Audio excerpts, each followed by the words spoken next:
Eder. Mac. Pallister. Trieste, 5 settembre 2025. Aspettiamo l'esito delle nuove analisi e vedremo come prosegue l'incidente probatorio. Poi trarremo le nostre conclusioni sugli accertamenti fatti. Si continua a lavorare. Con queste parole, pronunciate a margine di un incontro in procura, la procuratrice capo di Trieste, Patrizia Castaldini, ha riportato il focus sul cuore investigativo del caso di Liliana Resinovic, la 63enne scomparsa da casa il 14 dicembre 2021 e ritrovata senza vita il 5 gennaio 2022 nel boschetto dell'ex ospedale psichiatrico di Trieste. Il messaggio è duplice. Da un lato si conferma che l'inchiesta non è affatto ferma. Dall'altro si ribadisce che qualsiasi valutazione definitiva arriverà soltanto dopo la chiusura del pacchetto di accertamenti già deliberati in sede di incidente probatorio, strumento che consente di cristallizzare prove tecniche con valore utilizzabile anche in futuro. La tabella di marcia è stata fissata in aula all'inizio di luglio e prevede l'avvio, a partire da lunedì 8 settembre, delle nuove analisi presso il Dipartimento di Medicina Legale del Policlinico di Ancona.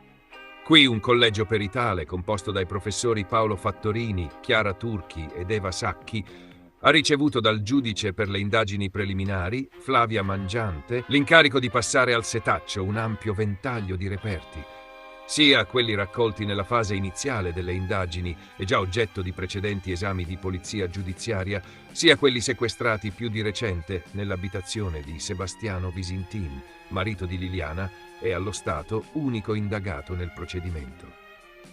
Il mandato tecnico è scandito da un orizzonte temporale preciso, 120 giorni per completare gli approfondimenti genetici, merceologici e dattiloscopici, con l'obiettivo di chiarire se, dove e come siano presenti tracce, profili o corrispondenze utili a ricostruire le ultime ore di vita della donna e le dinamiche del suo decesso.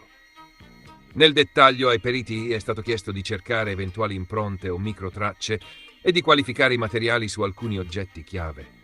Il cordino rinvenuto attorno al collo di Liliana, quello che teneva unite le sue chiavi, un braccialetto, capi di abbigliamento e una serie di guanti sequestrati all'indagato, oltre alle suole delle scarpe indossate dalla vittima.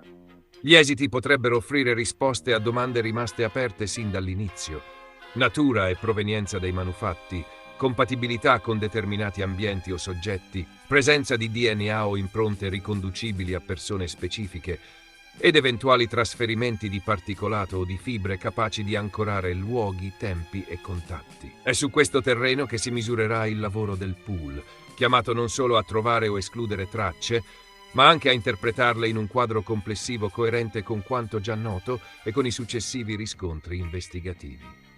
La procura dal canto suo mette in chiaro che nessuna scorciatoia è all'orizzonte. Prima si completeranno gli accertamenti, poi e solo poi si tireranno le fila con le dovute determinazioni. Ehi, non dimenticare di iscriverti a questo canale.